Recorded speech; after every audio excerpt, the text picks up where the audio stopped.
It was a chilly afternoon, and the city streets were buzzing with the usual rush. Cars sped past.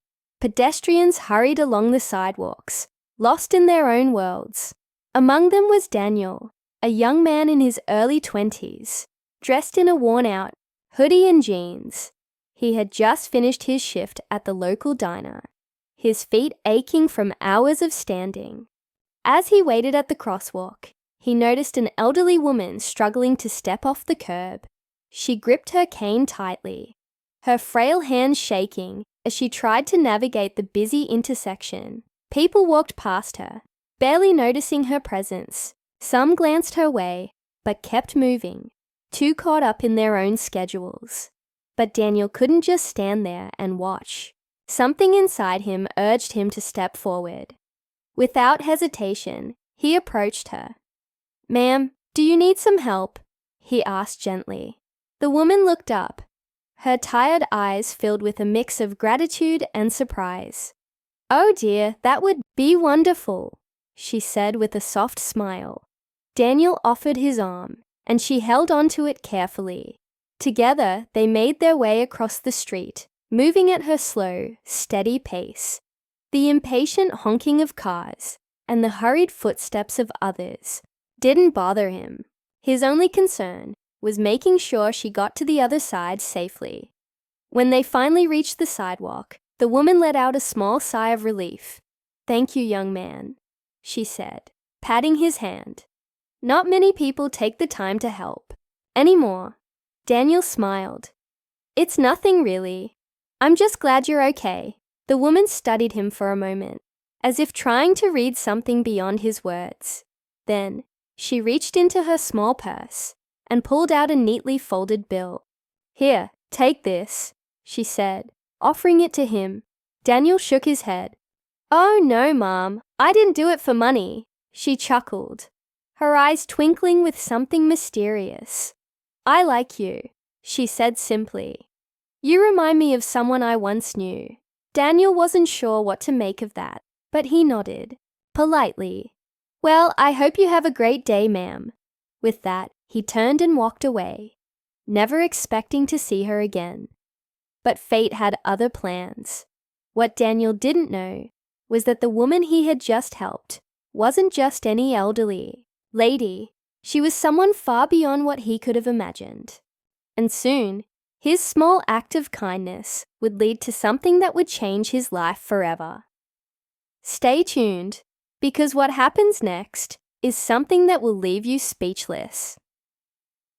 A few days passed, and Daniel had nearly forgotten about the elderly woman he had helped. Life moved on as usual. Long hours at the diner, barely making enough to cover rent, and endless thoughts about how he was going to improve his situation. He had dreams, big ones, but every day felt like a struggle just to stay afloat.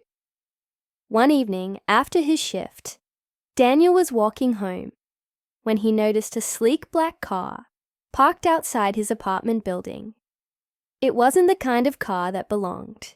In this part of town, the windows were tinted, and the polished exterior reflected the dim streetlights.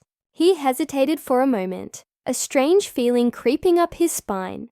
But before he could step past it, the back door opened, and to his shock, the same elderly woman from the other day stepped out. She was dressed differently now, in a tailored coat and elegant scarf, looking much more sophisticated than when he had last seen her. For a moment, Daniel wondered if he was imagining things.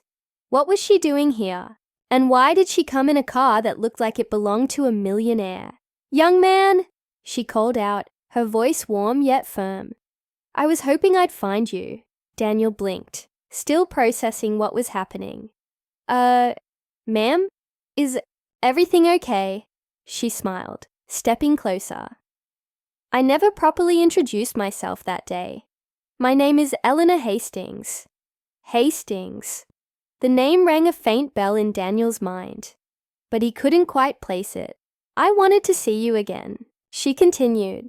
"You didn't take my money, but I still feel I owe you something." Daniel shook his head. "You really don't, ma'am. I was just doing what anyone should do.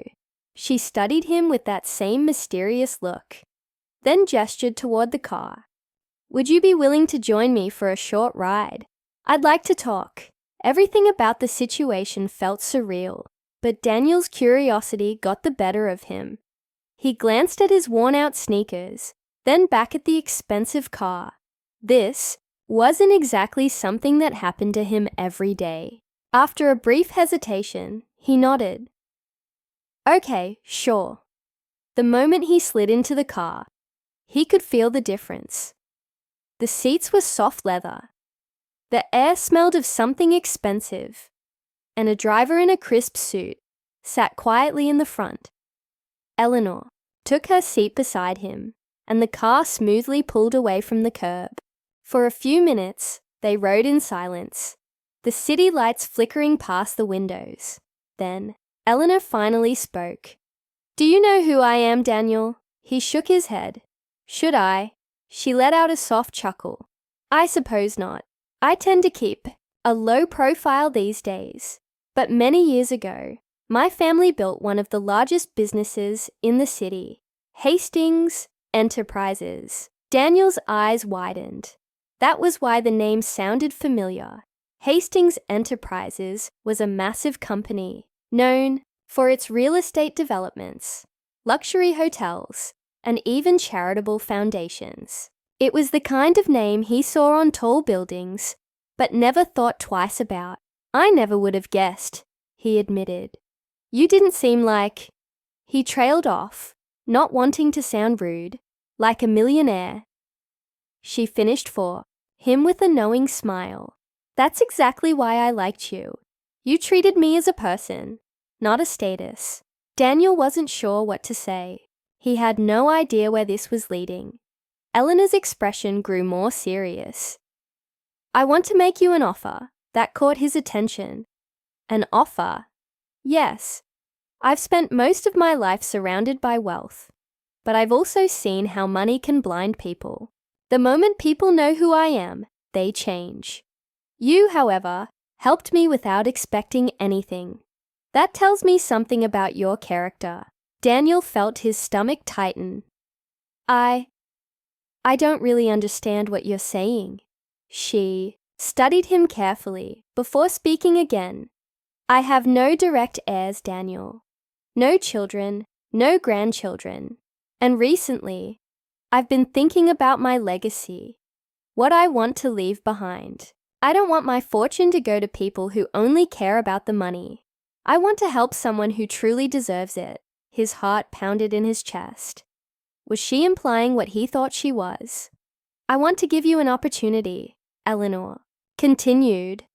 I won't hand you money outright, but I want to invest in you, help you get an education, start something of your own, whatever your dreams may be. Daniel felt like the air had been knocked out of him. This had to be some kind of joke. Just a few days ago, he was struggling to pay rent, and now a wealthy stranger was offering to change his life. It was too much to process. I don't even know what to say, he admitted. She smiled. You don't have to answer now. Think about it. The car pulled to a stop outside his apartment. As he stepped out, Eleanor handed him a small card. Call me when you're ready. Daniel stood there, watching as the car disappeared down the street. His mind raced with 1,000 thoughts. This was insane. Opportunities like this didn't just fall into people's laps. Was there a catch? Could he trust this? He turned the card over in his fingers, staring at the name and number printed neatly on it. His life had just taken a turn he never could have predicted, and whatever decision he made next, it was going to change everything. Daniel sat on his small, worn-out couch, staring at the card in his hands. His mind was spinning. This couldn't be real. Things like this didn't happen to people like him. He had spent years struggling, working dead-end jobs, scraping by just to survive. And now, out of nowhere, someone was offering to change his life. For days he hesitated. What if there was a catch? What if Eleanor Hastings had some hidden agenda, but deep down, something told him she was sincere. He had seen it in her eyes that day on the street. Kindness, wisdom, and something else. Maybe a longing to make a real difference. Finally, after nearly a week of overthinking, he dialed the number on the card. His hands trembled as he held the phone to his ear. "Daniel!" Eleanor's voice came through, warm and calm, as if she had been expecting his call. "I was hoping you'd reach out." They met the next afternoon in a quiet cafe, far from the busy downtown streets. Eleanor listened intently as Daniel told her about his life, how he had dropped out of college because of financial struggles, how he had been working non-stop just to make ends meet, and how, deep down, he had always wanted something more. "What do you want, Daniel?" she asked, her sharp eyes searching his. The question caught him off guard. No one had ever really asked him that before. He had spent so much time just trying to survive that he had never dared to think beyond the next paycheck. "I don't know," he admitted, looking down at his coffee. I always wanted to do something meaningful.